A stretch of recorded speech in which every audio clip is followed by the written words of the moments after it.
नमस्कार दोस्तों, ओम श्री गणेशाय नमः। श्री हरि राधे राधे, हरे कृष्णा। आप सभी का दिन शुभ हो। आज सुनते हैं मार्गशीर्ष मास मातमी से पहले मां अन्नपूर्णा और सीता नितनेम की कहानी। आशा करते हैं कि आपने हमारा व्हाट्सएप चैनल भी सब्सक्राइब कर लिया होगा। मां अन्नपूर्णा व्रत की कथा के अनुसार प्राचीन समय की बात है। काशी निवासी धनंजय की पत्नी का नाम सुलक्षणा था। उसे अन्य सभी सुख प्राप्त थे, केवल निर्धनता ही उनके दुख का एकमात्र कारण थी और यही दुख उसे हर समय सताता था। एक दिन सुलक्षणा अपने पति से बोली, स्वामी आप कुछ उद्यम करो तो काम चले, इस प्रकार कब तक काम चलेगा। सुलक्षणा की यह बात धनंजय के मन में बैठ गई और वह उसी दिन विश्वनाथ शंकर जी को प्रसन्न करने के लिए बैठ गया और कहने लगा, हे देवादिदेव विश्वेश्वर, मुझे पूजा पाठ कुछ भी करना नहीं आता, मैं तो केवल आपके ही भरोसे बैठा हूँ। इतनी विनती करके वह 2-3 दिन तक लगातार भूखा प्यासा बैठा रहा। ये देखकर भगवान शंकर ने उसके कान में अन्नपूर्णा अन्नपूर्णा अन्नपूर्णा इस प्रकार 3 बार कहा। ये कौन क्या कह गया। बस इसी सोच में धनंजय पड़ गया कि मंदिर से आते ब्राह्मण को देखकर वह पूछने लगा, पंडित जी अन्नपूर्णा कौन है। तब ब्राह्मण ने कहा, अरे धनंजय, तू तो अन्न छोड़कर बैठा है, इसलिए तुझे हर समय अन्न की ही बात सूझती है। जा घर जाकर अन्न ग्रहण कर। धनंजय अपने घर गया, जाकर पत्नी से सारी बात कही। तब वह बोली, नाथ चिंता मत करो, स्वयं शंकर जी ने यह मंत्र दिया है और वे स्वयं ही खुलासा भी करेंगे, आप फिर से जाकर उनकी आराधना करो। पत्नी के कहे अनुसार धनंजय फिर पहले दिन की तरह ही जाकर पूजा में बैठ गया। रात्रि में भगवान शंकर जी ने आज्ञा दी, कहा तू पूर्व दिशा में चला जा। अब धनंजय अन्नपूर्णा का नाम जपता जाता और रास्ते में फल खाता, झरनों का पानी पीता जाता। इस प्रकार कितने ही दिनों तक लगातार वह चलता रहा। वहां उसे चांदी से चमकते वन की शोभा देखने मिली, सुंदर सरोवर देखने मिला, उसके किनारे कितनी ही अप्सराएं झुंड बनाए बैठी थी। एक अप्सरा कथा कहती थी और सब मां अन्नपूर्णा इस प्रकार बार बार कहती थी। यह अज्ञान मास की उजियारी रात्रि थी और आज से ही व्रत का आरंभ था। जिस शब्द की खोज करने वह निकला था, वहां उसे वही शब्द सुनने को मिला। धनंजय ने तब उनके पास जाकर धीरे से पूछा, हे देवियों, आप ये सब क्या कर रही हो। तब उन सब ने कहा, हम सब मां अन्नपूर्णा का व्रत कर रही है। व्रत करने से क्या होता है और क्या ये व्रत किसी ने किया भी है, इसे कब किया जाए, कैसे किया जाए और इसकी कैसी विधि है, मुझसे भी कहो। धनंजय के कहने पर वे अप्सराएं कहने लगी, इस व्रत को कोई भी कर सकता है। 21 दिन व्रत करने के लिए 21 गांठ वाला सूत लेना। 21 दिन यदि ना कर पाए तो 1 दिन का ही उपवास करे और यह भी ना करे तो केवल कथा सुनकर ही प्रसाद ले ले। निराहार रहकर कथा कहे, कथा सुनने वाला कोई ना मिले तो पीपल के पत्तों को रखकर सुपारी या घृत कुमारी यानी ग्वारपाठ को वृक्ष के सामने रखकर दीपक को साक्षी बनाकर सूर्य, गाय, तुलसी या महादेव को बिना कथाएं सुनाए मुख में अन्न मत डालना। यदि भूल से कुछ पड़ जाए तो 1 दिवस फिर उपवास करे। व्रत के दिन क्रोध न करे और झूठ न बोले। अप्सराओं के द्वारा विधि बताने पर धनंजय बोला, फिर बताए इस व्रत के करने से क्या होगा। तब वे कहने लगी, इसके करने से अंधे को नेत्र मिल जाता है, लूलों को हाथ मिल जाता है, निर्धन के घर धन के भंडार भर जाते हैं, बांझन को संतान मिलती है, मूर्ख को विद्या मिलती है और जो जिस कामना से व्रत को करता है माँ उसकी वह हर कामना पूर्ण करती है। धनंजय कहने लगा, बहनों, मेरे घर में भी धन नहीं है, विद्या नहीं है, कुछ भी तो नहीं है मेरे पास, मैं तो दुखिया ब्राह्मण हूँ, मुझे इस व्रत का सूत दोगी क्या। हाँ भाई, तेरा कल्याण हो, हम तुझे सूत देंगी, ले इस व्रत का मंगलसूत्र ले ले। तब धनंजय ने उन अप्सराओं से सूत लेकर व्रत को किया। व्रत पूरा हुआ तभी सरोवर में से 21 खंड की स्वर्ण सीढ़ी हीरा मोती जड़ी हुई प्रकट हुई। धनंजय जय अन्नपूर्णा कहता जाता था। इस प्रकार जाने कितनी ही सीढ़ियां वह उतरता गया। तब अंदर जाकर उसने क्या देखा कि करोड़ों सूर्यों से प्रकाशमान मां अन्नपूर्णा का मंदिर है। उसके सामने स्वर्ण सिंहासन पर मां अन्नपूर्णा विराजमान है, सामने भिक्षा हेतु शंकर भगवान खड़े हैं, देवांगनाएं चंवर डुला रही हैं, कितने ही हथियार बांधे पहरा दे रही है। धनंजय दौड़कर मां जगदम्बा के चरणों में गिर पड़ा। देवी उसके मन का दुख जान गई। धनंजय हाथ जोड़कर कहने लगा, माता आप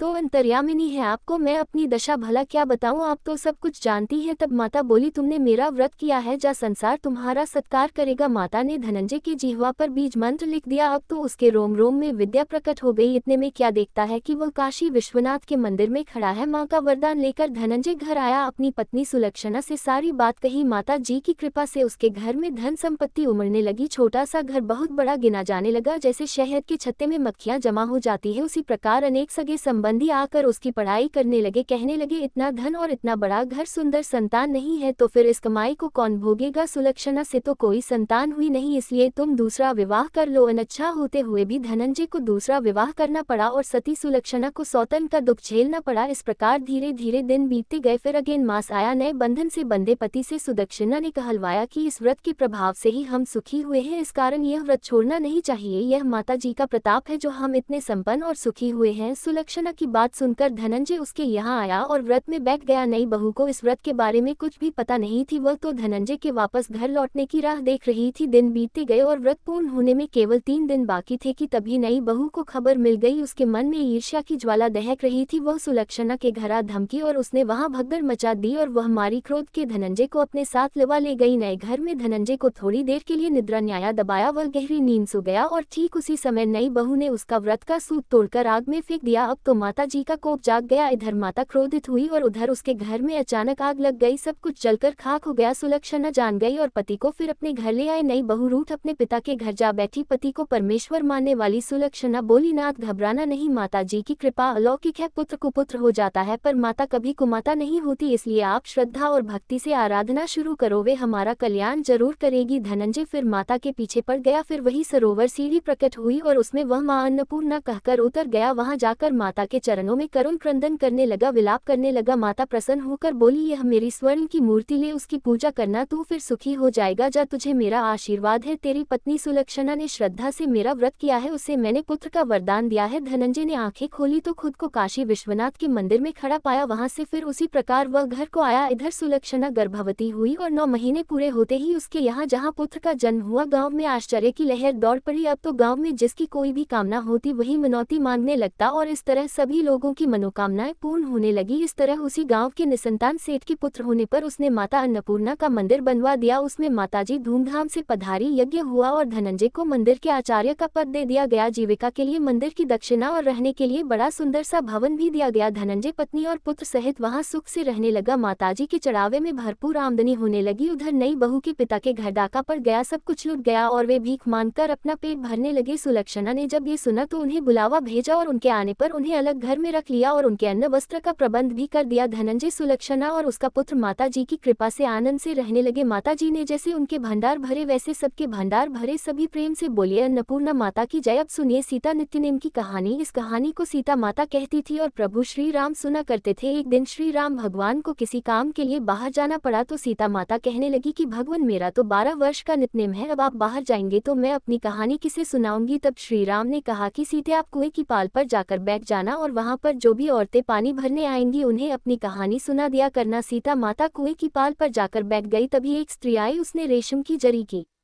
साड़ी पहन रखी थी और सोने का घड़ा ले रखा था। सीता माता उसे देखकर कहने लगी, बहन मेरा 12 वर्ष का नित्यनेम सुन लो। पर वह स्त्री बोली कि मैं तुम्हारा नित्यनेम सुनूंगी तो मुझे तो घर जाने में देर हो जाएगी और मेरी सास मुझसे झगड़ा करेगी, इसलिए उसने कहानी नहीं सुनी और अपने घर चली गई। लेकिन उसके घर जाते ही उसकी रेशम जरी की साड़ी फट गई, सोने का घड़ा मिट्टी के घड़े में बदल गया। सासू ने देखा तो पूछा, अरे बहू, ये किसका दोष अपने सिर लेकर आ गई है। बहू बोली, माँ जी, कुएं पर एक औरत बैठी थी, उसने अपनी कहानी सुनने के लिए कहा लेकिन मैंने नहीं सुनी, शायद उसी का ये फल मुझे मिला है। बहू की बात सुनकर अगले दिन वही साड़ी और वही घड़ा लेकर सास कुएं की पाल पर गई। सास को वहीं पर सीता माता बैठी मिली तो माता सीता ने कहा, बहन मेरी कहानी सुन लीजिए। सासू बोली, एक बार छोड़, मैं तो 4 बार कहानी सुन लूंगी। तब सीता माता बोली, राम आए, लक्ष्मण आए, देश के पुजारी आए, नित्यनेम का नेम लाया आओ। राम बैठो, राम तपी रसोई जीमो, राम माखन मिश्री खाओ, राम दूध पताशा पियो, राम सूत के पलका मोठो, राम शाल दुशाला पोठो, राम शाल दुशाला ओढ़ो, राम जब बोलो राम ही राम, राम सवारे सबके काम खाली घर भंडार भरेंगे, सबका बीड़ा पार करेंगे। श्री राम जय राम जय जय राम। सासू बोली, बहन कहानी तो बहुत अच्छी लगी। फिर कहानी सुनकर सासू घर चली गई और उसकी साड़ी फिर से रेशम जरी की बन गई, मिट्टी का घड़ा भी फिर वापस से सोने के घड़े में बदल गया। बहू ने देखा तो कहने लगी, सासू माँ, आपने ये सब कैसे किया। सासू बोली, बहू तू दोष लगाकर आई थी और मैं अब दोष उतार कर आ रही हूँ। बहू ने पूछा कि माँ जी, वह कुएं वाली स्त्री कौन है। सासू ने बताया कि वह तो सीता माता थी, वह पुराने से नया कर देती है, खाली घर में भंडार भर देती है, वह लक्ष्मी जी का वास घर में कर देती है और मनुष्य की जो भी इच्छा हो उसे पूर्ण कर देती है। बहू बोली, माँ जी, फिर तो ऐसी कहानी मुझे भी सुना दो। सास बोली कि ठीक है, तुम भी सुनो। फिर सास ने कहानी शुरू की, राम आए, लक्ष्मण आए, देश के पुजारी आए, नित्यनेम का नेम लाया आओ, राम बैठो, राम तपी रसोई जीमो, राम माखन मिश्री खाओ, राम दूध बताशा पियो, राम सूत के पलका मोठो, राम शाल दुशाला पोठो, राम शाल दुशाला ओढ़ो, राम जब बोलो राम ही राम, राम सवारे सबके काम खाली घर भंडार भरेंगे, सबका बेड़ा पार करेंगे। बोलो श्री राम जय जय राम। कहानी सुनकर बहू बोली, माँ जी कहानी तो बहुत अच्छी है। सासू ने कहा, ठीक है, अब से हम इस कहानी को रोज किया करेंगे। अब सास बहू रोज सवेरे उठती, नहाती धोती और पूजा करने के बाद नित्यनेम की सीता माता की कहानी कहती। एक दिन की बात है, उनके यहाँ पड़ोस की एक औरत आई और बोली कि बहन जरा सी आंच तो देना। तो बहू बोली कि आंच तो अभी हमने जलाई ही नहीं। पड़ोसन बोली, तो फिर तुम सुबह 4 बजे से उठकर क्या कर रही हो? तो उन्होंने कहा कि हम तो सुबह सुबह उठकर पूजा करते हैं, फिर सीता माता की नित्यनेम की कहानी कहते हैं। पड़ोसन ने उनकी बात सुनकर फिर कहा कि सीता माता की कहानी कहने से तुम्हें क्या मिला? तब वे दोनों बोली कि सीता माता की कहानी कहने से घर में भंडार भर जाते हैं, सारे काम पूर्ण हो जाते हैं, मन की इच्छा भी पूरी होती है। पड़ोसन ने कहा, बहन अगर ऐसा है तब तो फिर मुझे भी कहानी सुना दो। तब बहू बोली कि ठीक है, तुम भी यह कहानी सुन लो। राम आए, लक्ष्मण आए, देश के पुजारी आए, नित्यनेम का नेम लाया आओ। राम बैठो, राम तपी रसोई जिमो, राम माखन मिश्री खाओ, राम दूध बताशा पियो, राम सूत के बल का मोठो, राम शाल दुशाला पोठो, राम शाल दुशाला ओढ़ो, राम जब बोलो राम ही राम, राम सवारे सबके काम, खाली घर भंडार भरेंगे, सबका बेड़ा पार करेंगे, श्री राम जय जय राम। पड़ोसन ने इस कहानी को सुना तो कहने लगी, बहन कहानी तो बहुत अच्छी लगी। अब वह पड़ोसन भी नित्यनेम सीता माता की कहानी कहने लगी। कहानी कहने से सीता माता ने पड़ोसन के भी धन के भंडार भर दिए। देखते ही देखते अब तो पूरे मोहल्ले में नित्यनेम की कथा चल पड़ी और हर किसी की मनोकामना पूर्ण होने लगी। हे सीता माता, जैसे आपने उन सभी के भंडार भरे वैसे ही हमारे भी भरना। कहानी कहने वाले, सुनने वाले और हुंकार भरने वाले सबके भरना। सभी प्रेम से बोलिए सीता मैया की जय। अब सुनिए आज का महात्म्य। तो इससे पहले के अध्याय में आपने जाना था कि किस प्रकार देवर्षि नारद ने नारायण मुनि से उस व्रत के बारे में जानना चाहा था जिसे एक समय भगवान शिव ने देवी पार्वती से करने के लिए कहा था। उस व्रत का नाम है पुण्यक व्रत। श्री नारायण मुनि कहते हैं कि हे नारद, पुण्यक व्रत का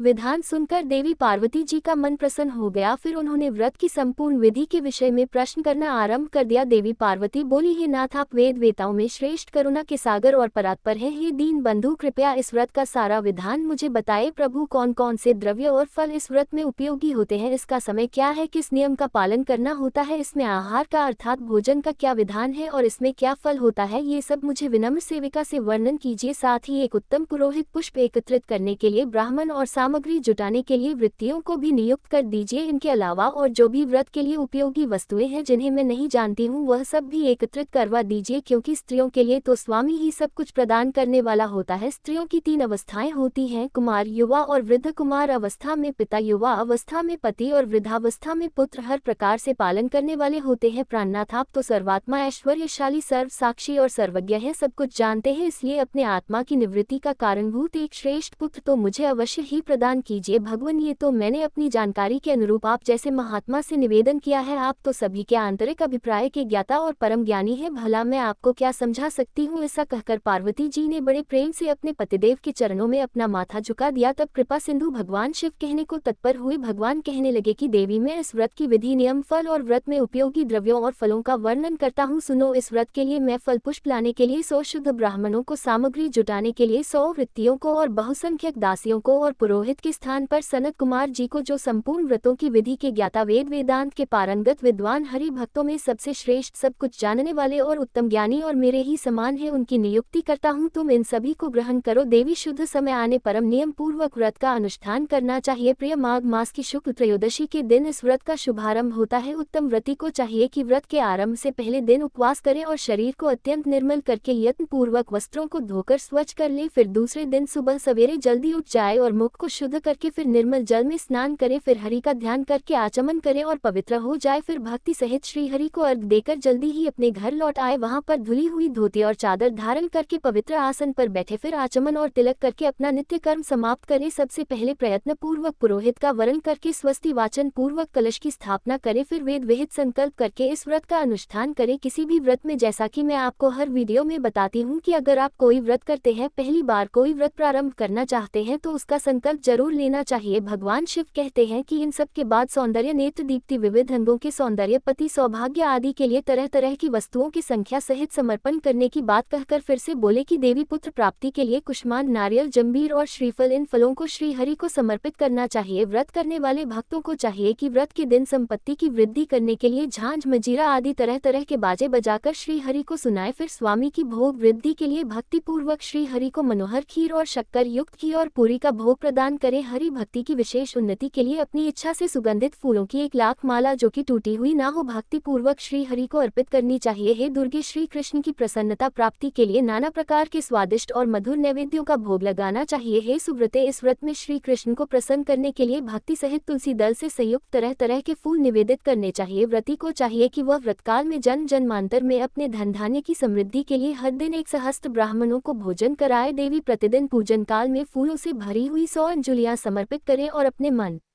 में श्री हरि की भक्ति बढ़ाने के लिए 100 बार प्रणाम करें। हे सुव्रते, व्रत काल में 6 महीने तक हवश्यान, 5 महीने तक फलाहार और 1 पक्ष तक हवि का भोजन करें, फिर 1 पक्ष तक केवल जल पीकर रहना चाहिए। अग्निदेव के लिए 100 अखंड रत्न दीपों का दान करना चाहिए। रात में कुशा का आसन बिछाकर उसके ऊपर बैठकर जागरण करना चाहिए। देवी, इस प्रकार व्रत के भली भांति पूर्ण होने पर फिर उद्यापन करना चाहिए। उस समय 360 डलियां जो कि वस्त्रों से ढकी हुई और भोजन के पदार्थों, यज्ञोपवीत और मनोहर उपहारों से सजी हुई हो, उन्हें दान करना चाहिए। 10,360 ब्राह्मणों को भोजन और 10,360 तिल की आहुतियां देने का विधान है। फिर व्रत समाप्त हो जाने पर विधि पूर्वक 13,360 स्वर्ण मुद्राओं की दक्षिणा देनी चाहिए। इसके अलावा व्रत की समाप्ति के दिन दूसरी दक्षिणा भी बताऊंगा। देवी, इस व्रत का फल यही है कि श्री हरि में भक्ति दृढ़ हो जाती है। श्री हरि के समान तीनों भुवनों में विख्यात पुत्र उत्पन्न होता है और सौंदर्य प्रति सौभाग्य, ऐश्वर्य और अतुल धन की प्राप्ति होती है। हे महेश्वरी, यह व्रत प्रत्येक जन्म में समस्त मनोवांछित सिद्धियों का बीज है जिसका मैंने इस प्रकार वर्णन किया। इसलिए हे देवी, तुम भी इस व्रत का अनुष्ठान करो, साध्वी तुम्हें पुत्र उत्पन्न अवश्य होगा। ऐसा कहकर शिव जी मौन हो गए। श्री नारायण जी कहते हैं, हे नारद, इस प्रकार व्रत के विधान को सुनकर देवी का मन प्रसन्नता से खिल उठा। फिर उन्होंने अपने स्वामी शिव जी से दिव्य और शुभकारिणी व्रत कथा के विषय में जिज्ञासा प्रकट की। श्री पार्वती जी ने पूछा कि हे नाथ, यह व्रत और इसका फल तो और इसका विधान तो बड़ा ही अद्भुत है, भला किसने इस व्रत को प्रकाशित किया और इसकी श्रेष्ठ कथा का भी वर्णन कीजिए। तब श्री महादेव जी बोले, प्रिय मनु की पत्नी शत्रुपा जो पुत्र के दुख से दुखी थी, ब्रह्मलोक में आकर ब्रह्मा जी से बोली। शत्रुपा ने कहा, हे ब्राह्मण, आप तो जगत का पालन पोषण करने वाली और सृष्टि के कारणों के भी कारण है, इसलिए आप मुझे ये बतलाने की कृपा करें कि किस उपाय से बांझन को पुत्र उत्पन्न हो सकता है, क्योंकि हे ब्राह्मण, उसका जन्म, ऐश्वर्य और धन सब निष्फल ही होता है। पुत्रवानों के घर में पुत्र के बिना अन्य किसी वस्तु की शोभा नहीं होती। तपस्या और दान से उत्पन्न हुआ पुण्य जन्मांतर में सुखदायक होता है, परंतु पुत्र पिता को अर्थात इसी जन्म में सुख, मोक्ष और हर्ष प्रदान करता है। निश्चय ही पुत्र नामक नरक से रक्षा करने का कारण भी होता है। हे ब्राह्मण, आप पुत्र ताप से संतप्त हुई मुझ अबला को पुत्र प्राप्ति का उपाय बतला दीजिए, तभी कल्याण है, अन्यथा मैं पति के साथ ही वन में चली जाऊंगी। आप प्रजा को धारण करने वाली पृथ्वी, धन, ऐश्वर्य और राज आदि ग्रहण कीजिए, क्योंकि हे तात, हम दोनों पुत्रहीनों को पुत्र के बिना इन सब से कोई मतलब नहीं। साक्षात ब्रह्मा जी से ऐसा कहकर शत्रुपा फूट फूट कर रोने लगी। तब उसकी ओर देखकर कृपालु ब्रह्मा जी ने कहा, वत्से, जो समस्त ऐश्वर्य आदि का कारण रूप, सभी मनोरथों को देने वाला और शुभ कारक है, उस सुखदायक पुत्र प्राप्ति के उपाय का वर्णन करता हूँ, सुनो। हे सुते, माघ मास के शुक्ल पक्ष की त्रयोदशी तिथि के दिन शुद्ध काल में सर्वस्व प्रदान करने वाले श्री कृष्ण की आराधना करके इस उत्तम पुण्य व्रत का अनुष्ठान करना चाहिए। कर्ण शाखा में इस व्रत का वर्णन किया गया है और इसे पूरे साल तक करना चाहिए। ये सारी अभीष्ट सिद्धियों का प्रदाता और सभी विघ्नों का नाश करने वाला है। व्रत के दिनों में वेदोक्त द्रव्यों का दान करना चाहिए। शुभे, तुम भी इस व्रत का अनुष्ठान करके विष्णु जी के समान पराक्रमी पुत्र प्राप्त करो। ब्रह्मा जी का कथन सुनकर शत्रुपा ने इस उत्तम व्रत का अनुष्ठान किया, जिससे उन्हें प्रियव्रत और उत्तानपाद नामक 2 मनोहर पुत्र प्राप्त हुए। देवभूति ने इस पुण्यव्रत और शुभ पुण्य व्रत को करके कपिल नामक पुत्र प्राप्त किया, जो सब में श्रेष्ठ, सिद्ध और नारायण के अंश से प्रकट हुए थे। शुभ लक्षणा अरुंधति ने इस व्रत को करके शक्ति को पुत्र रूप में प्राप्त किया। शक्ति पत्नी को इस व्रत के पालन से पराशर नामक पुत्र की प्राप्ति हुई थी। अदिति ने इस व्रत का अनुष्ठान करके वामन नामक पुत्र प्राप्त किया। ऐश्वर्यशालिनी शशि ने इस व्रत को करके जयंत नामक पुत्र को जन्म दिया। इस व्रत को करने से उत्तानपाद की पत्नी ने ध्रुव को और कुबेर की पत्नी ने नीलकुबर को पुत्र रूप में प्राप्त किया। इस उत्तम व्रत के पालन से सूर्य पत्नी को मनु और अत्रि पत्नी को चंद्रमा पुत्र रूप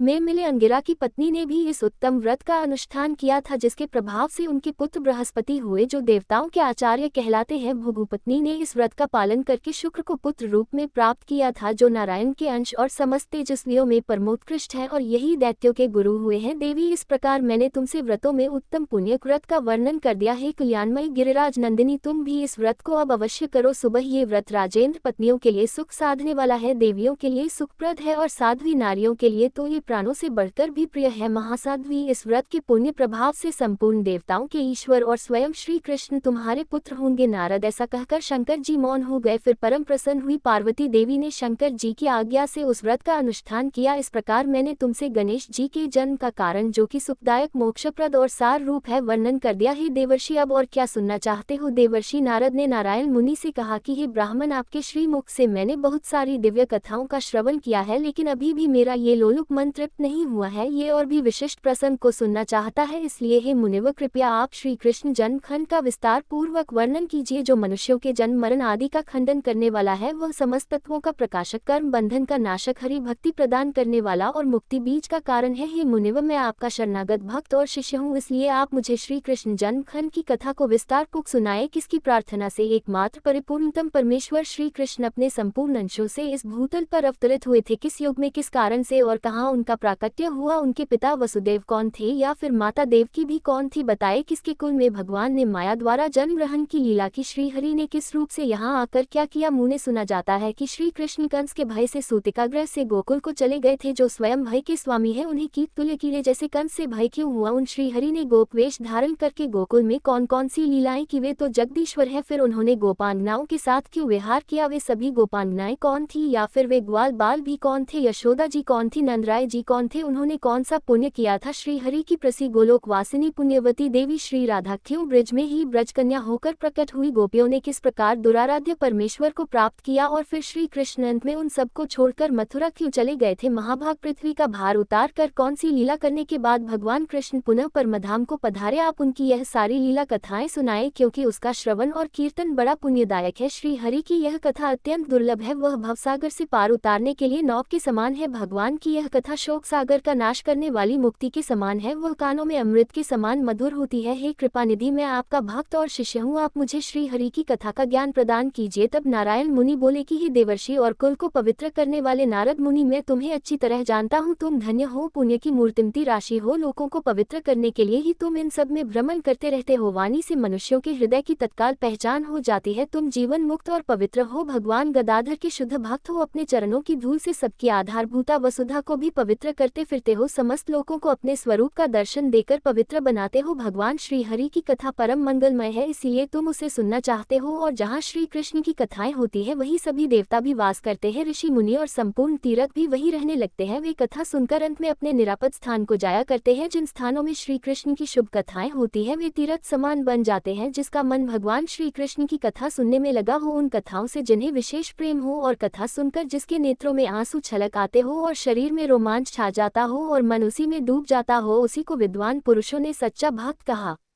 है। जो मन, वाणी और शरीर से स्त्री पुत्र आदि सबको श्री हरि का ही स्वरूप समझता है, उसे विद्वानों ने सच्चा भक्त कहा है। जिसकी सभी जीवों पर दया है और जो संपूर्ण जगत को श्री कृष्ण जानता है, वह महाज्ञानी पुरुष ही वैष्णव भक्त माना गया है। हे देवर्षि, अब सुनो। एक बार गोलोक में श्री कृष्ण विजया देवी के समीप थे। श्री राधा को वह ठीक नहीं लगा। श्री राधा सखियों सहित वहां से जाने लगी। तब श्री दामा ने उन्हें रोका। इस पर श्री राधा ने श्रीदामा अर्थात सुदामा को श्राप दे डाला कि तुम असुर योनि को प्राप्त हो जाओ। तब श्री दामा ने भी श्री राधा रानी को श्राप दे दिया कि जाए आप भी मानवीय योनि में जाए। वहां गोकुल में श्री हरि के ही अंश महायोगी रायन नामक एक वैश्य होंगे। आपका छाया रूप उनके साथ रहेगा, इसलिए भूतल पर मूर्ख लोग आपको रायन की पत्नी समझेंगे। श्री हरि के साथ कुछ समय आपका विछोह होगा। एक दूसरे को श्राप देने के बाद श्री दामा और श्री राधा दोनों को ही शोभ हुआ, दुख हुआ। तब श्री कृष्ण ने श्री दामा को सांत्वना देकर कहा कि तुम त्रिभुवन विजेता सर्वश्रेष्ठ शंखचूर्ण नामक असुर होगे और अंत में श्री शंकर जी के त्रिशूल से भिन्न देह होकर यहाँ मेरे पास वापस लौट आओगे। श्री राधा को बड़े प्रेम के साथ हृदय से लगाकर भगवान ने कहा कि 12 कल्प में मैं पृथ्वी पर जाऊंगा और ब्रज में जाकर वहां के पवित्र काननों में तुम्हारे साथ विहार किया करूंगा। मेरे रहते तुम्हें क्या भय है? उधर विजया देवी नदी हो गई और उनके श्री कृष्ण के द्वारा जो 7 सुंदर पुत्र हुए थे, वे लवन, इक्षु, सुराघृत, दधि, दुग्ध और जलरूप 7 समुद्र हो गए। ये सब श्री राधा रानी और श्री कृष्ण की ही लीला है, जो ब्रज में परम दिव्य पवित्रता, विलक्षण प्रेम रसधारा बहाने के लिए निमित्त रूप से की गई थी। इसी कारण से लीला में श्री राधा और श्री कृष्ण वर कल्प रूप में पृथ्वी पर अवतरित हुई थी। श्री राधा रानी गोकुल में वृषभानु के घर प्रकट हुई और यह कथा तो आप पहले भी इस अध्याय से पहले सुन चुके हैं, तो अब आगे की कथा जानिए। नारद जी ने कहा, हे विद्वताओं में श्रेष्ठ नारायण जी, किसकी प्रार्थना और किस कारण जगदीश्वर श्री कृष्ण ने इस भूतल पर अवतार लिया था? तब श्री नारायण जी कहने लगे, प्राचीन समय की बात है, वाराह कल्प में पृथ्वी असुरों के अधिक भार से आक्रांत हो गई थी, संतप्त हो गई थी, इसलिए शोक से पीड़ित होकर वह ब्रह्मा जी की शरण में गई। उसके साथ साथ असुरों द्वारा सताए गए देवता भी थे, जिनका मन अत्यंत उद्वेग हो रहा था, परेशान हो रहा था। पृथ्वी उन देवताओं के साथ श्री ब्रह्मा जी की दुर्गम सभा में गई। वहां उसने देखा कि देवेश्वर ब्रह्मा जी ब्रह्म तेज से जाजल विमान हो रहे हैं और बड़े बड़े ऋषि मुनि मुंदेंद्र और सिद्धेंद्र गण उनकी सेवा में उपस्थित है। ब्रह्मा जी कृष्ण इस 2 अक्षर के परम ब्रह्म स्वरूप मंत्र का जप कर रहे थे। उनके नेत्र उस समय भक्ति जनित आनंद के आंसुओं से भरे हुए थे और उनके पूरे शरीर में रोमांच हुआ आया था। हे मुनि देवताओं सहित पृथ्वी ने भक्ति भाव से चतुरानन को प्रणाम किया और दैत्यों के भान आदि का सारा वृतांत उन्हें कह सुनाया। आंसू भरे नेत्रों और पुलकित शरीर से वे ब्रह्मा जी की स्तुति और रोदन करने लगी, अर्थात रोते हुए वे ब्रह्मा जी से स्तुति करने लगी। तब जगत धाता ब्रह्मा जी ने उससे पूछा, हे भद्रे, तुम क्यों स्तुति कर रही हो और रो रही हो? बताओ किस उद्देश्य से तुम्हारा यहाँ आना हुआ है? विश्वास करो तुम्हारा भला होगा। हे कल्याणी, अब शांत हो जाओ, मेरे रहते भला तुम्हें क्या भय है? इस प्रकार पृथ्वी को आश्वासन देकर ब्रह्मा जी ने देवताओं से बड़े आदरपूर्वक पूछा, हे देवता गणों, किस लिए तुम्हारा मेरे पास आना हुआ है? बताए। ब्रह्मा जी की यह बात सुनकर देवता लोग उन प्रजापति से बोले, हे प्रभु, सभी दैत्यों के भार से यह पृथ्वी दबी हुई है और हम भी उनके कारण संकट में पड़ गए हैं। दैत्यों ने हमें ग्रस लिया, आप ही जगत के सृष्टा हैं, इसलिए आप ही हमारा शीघ्र उद्धार कीजिए। हे ब्राह्मण, आप ही इस पृथ्वी की गति है, इसे शांति प्रदान कीजिए। हे पितामह, ये पृथ्वी जिस भार से पीड़ित है उसी से हम भी दुखी हैं, इसलिए आप उस भार को दूर कीजिए। देवताओं की बात सुनकर जगत सृष्टा ब्रह्मा जी ने पृथ्वी से पूछा, बेटी, तुम भय छोड़कर मेरे पास सुखपूर्वक रहो। बताओ किनका ऐसा भार आ गया है जिसे सहन करने में तुम असमर्थ हो गई हो? भद्रे, मैं उस भार को दूर करूंगा और निश्चय ही तुम्हारा भला भी होगा। ब्रह्मा जी का ये वचन सुनकर पृथ्वी के मुख पर और नेत्रों में प्रसन्नता छा गई। वह जिस कारण से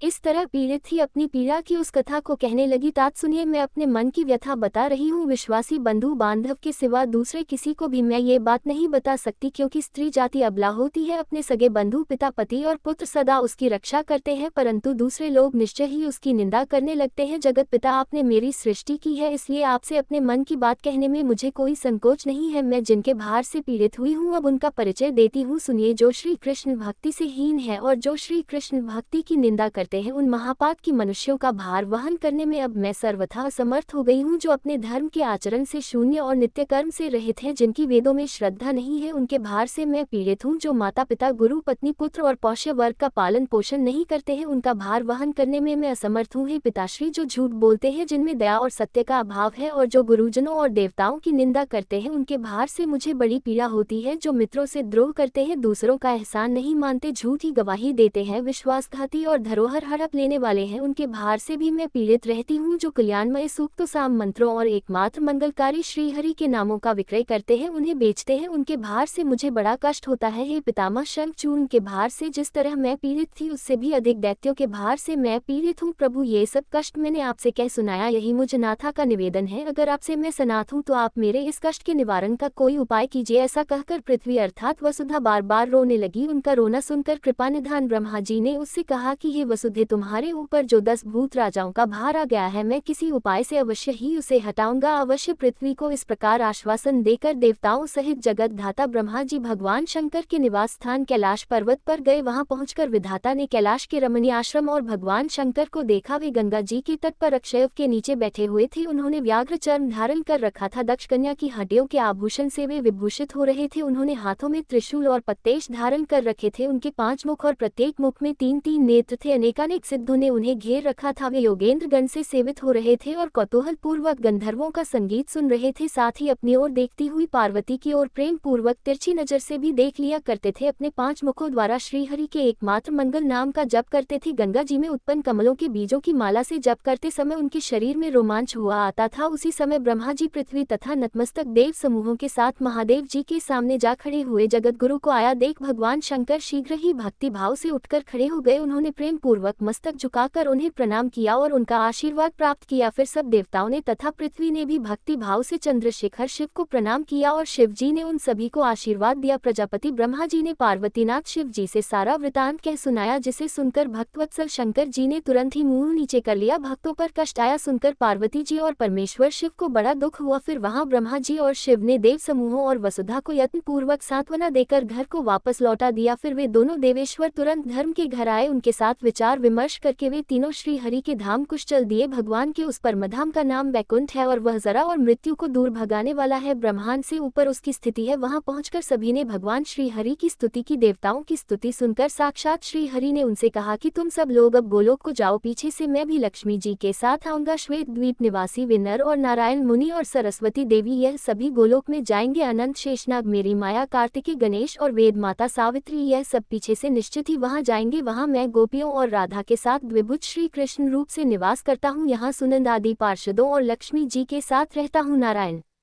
श्री कृष्ण और श्वेत द्वीप निवासी विष्णु मैं ही हूँ। ब्रह्मा आदि अन्य संपूर्ण देवता मेरी ही कलाएं हैं। तुम सब लोग गोलोक को जाओ, वहाँ तुम्हारे अभीष्ट कार्य की सिद्धि होगी। फिर हम लोग भी सबकी इष्ट सिद्धि के लिए वहाँ आ जाएंगे। ऐसा कहकर श्री हरि उस सभा में मौन हो गए। तब उन सभी देवताओं ने उन्हें प्रणाम किया और वहाँ से अद्भुत गोलोक की यात्रा की। वह उत्कृष्ट और विचित्र परमधाम जरा और मृत्यु को भी हर लेने वाला है। वह अगम्य लोक वैकुंठ लोक से 50 करोड़ योजनों पर है और भगवान श्री कृष्ण की इच्छा से बना हुआ है। उसका कोई भी बाह्य आधार नहीं है। श्री कृष्ण ही वायु रूप से उसे धारण करते हैं। वे ब्रह्मादि देवता उस निर्वचनीय लोक की ओर जाने के लिए उन्मुख होकर चल दिए। उन सब की गति मन के समान तेज थी, इसलिए वे सब के सब विजा के तट पर जा पहुंचे। सरिता के तट का दर्शन करके उन देवताओं को बड़ा आश्चर्य हुआ। उस परम आश्चर्यजनक तट को देखकर वे देवेश्वर नदी के उस पार गए। वहां जाने पर उन्हें पर्वतों में श्रेष्ठ शतशृंग दिखाई दिया, जो अपनी शोभा से मन को मोह लेता था। दिव्य पारिजात वृक्षों की वनमालाएं उसकी शोभा बढ़ा रही थी। वह पर्वत कल्प वृक्षों और कामधेनुओं द्वारा सभी ओर से घिरा हुआ था। उसकी ऊंचाई 1 करोड़ योजन थी और लंबाई 10 करोड़ योजन है। देवेश्वर वहां के सुंदर दृश्य का सभी देवताओं ने दर्शन किया। वे सभी श्री हरि के श्रेष्ठ पार्षद थे। मुनि वहां से थोड़ी ही दूर पर उन्हें एक मनोहर राजमार्ग दिखाई दिया, जिसके दोनों पार्श्व में लाल मणियों से अद्भुत रचना की गई थी। इंद्र नील पद्मराग हीरे और सोने की बनी हुई वेदियां उस राजमार्ग के उभय पार्श्व को सुशोभित कर रही थी। हे मुनि, फिर वहां देवताओं ने अत्यंत मनोहर नृत्य और सुंदर ताल से युक्त रमणीय संगीत देखा, जहाँ श्री राधा कृष्ण के गुणों का अनुवाद हो रहा था। उस अमृतोपम गीत को सुनते ही वे देवता तो मूर्छित हो गए। फिर क्षण भर में ही सचेत होकर मन ही मन श्री कृष्ण का चिंतन करते हुए उन्होंने स्थान स्थान पर परम आश्चर्य में मनोहर दृश्य देखे। नाना प्रकार के वेश धारण किए वे समस्त गोपिकाएं उनके रास्ते में आई। कोई अपने हाथों से मृदंग बजा रही थी तो किन्हीं के हाथों से वीणा बाधन हो रहा था, किन्हीं के हाथों में चंवर थी तो किन्हीं के हाथों में करताल, किन्हीं के हाथों में यंत्र वाद्य शोभा पा रहे थे तो कितने ही रत्नमयी नपुरों की झिनकारें फैला रही थी। बहुतों की रत्नमयी कांची बज रही थी, जिसमें छोटी छोटी घंटिकाओं के शब्द गूंज रहे थे। किसी के माथे पर जल से भरे हुए घड़े थे, जो तरह तरह के नृत्य के प्रदर्शन का मनोरथ लेकर खड़ी हुई थी। नारद कुछ दूर और आगे जाने पर उन्होंने बहुत से आश्रम देखे, जो राधा जी की प्रधान सखियों के आवास स्थान थे। वे रूपगुण वेश यौवन सौभाग्य और अवस्था में एक दूसरे की समान थी। श्री राधा की समवयस्का सखियां 33 गोपियां हैं, जिनकी वेशभूषा अनिर्वचनीय है। उनके नाम भी सुनो: सुशीला, शशला, यमुना, माधवी, रति, कदम्बमाला, कुंती, जानवी, स्वयं प्रभा, चंद्रमुखी, पद्ममुखी, सावित्री, सुधामुखी, शुभा, पद्मा, पारिजाता, गौरी, सर्वमंगला, कालिका, कमला, दुर्गा, भारती, सरस्वती, गंगा, अंबिका, मधुमती, चंपा, अपर्णा, सुंदरी, कृष्णप्रिया, सती, नंद, नंदिनी और नंदना ये सब की सब समान रूप वाली है। इनके शुभ आश्रम रत्नों और धातुओं से चित्रित हैं। तरह तरह के चित्रों से चित्रित होने के कारण ये बड़े सुंदर लग रहे हैं। उनके शिखर बहुमूल्य रत्नमय कलश समूहों से जाज्वल्यमान है। उत्तम रत्नों द्वारा उनकी रचना की गई है। गोलोक ब्रह्मांड से बाहर और ऊपर है, उसके ऊपर दूसरा कोई लोक ही नहीं है। ऊपर तो सब कुछ शून्य ही है, वहीं तक सृष्टि की अंतिम सीमा है। 7 रसातलों से भी नीचे सृष्टि नहीं है। रसातलों से नीचे जल और अंधकार है, जो कि अगम्य और अदृश्य है। हरे कृष्ण, आज का अध्याय समाप्त हुआ। अगले अध्याय में आप इससे आगे की कथा सुनेंगे। अब सुनिए श्री कृष्ण चालीसा पाठ। बंसी शोभित कर मधुर नील जलद तन श्याम अरुण अधर जनु बिंबा फल नयन कमल अभिराम पूर्ण इंद्र अरविंद मुख पीताम्बर शुभ सास जय मनमोहन मदन छवि कृष्ण चंद्र महाराज जय यदु नंदन जय जगवंदन जय वसुदेव देव की नंदन जय यशोदा सुत नंद दुलारे जय प्रभु भक्तन के धृकतारे जय नटनागर नागनथ थैया कृष्ण कन्हैया धेनु चरया पुनि नक पर प्रभु गिरिवधारो आओ दीनन कष्ट निवारो बंशी मधुर अधर धर तेरी होवे पूर्ण मनोरथ मेरो आओ हरि पूर्णिमा माखन चाखो आज लाज भारत की राखो गोल बोल कपोल चिबु करुणा रे मृदु मुस्कान मोहिनी डारे रंजित राजीव नयन विशाला मोर मुकुट वैजती माला कुंडल श्रवण पीत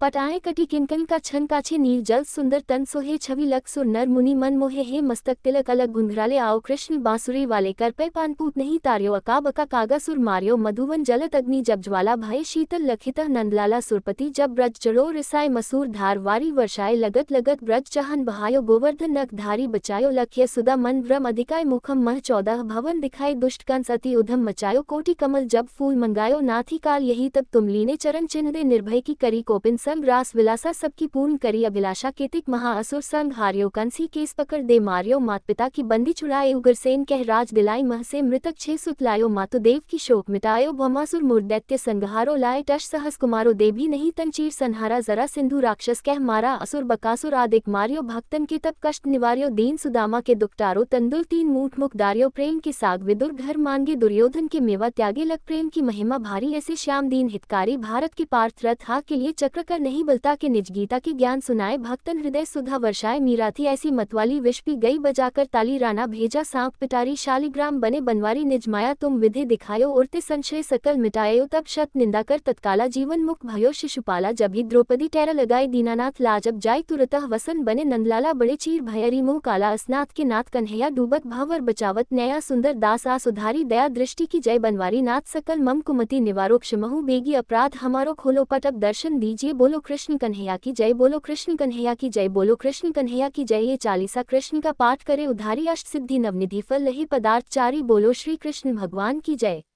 धन्यवाद।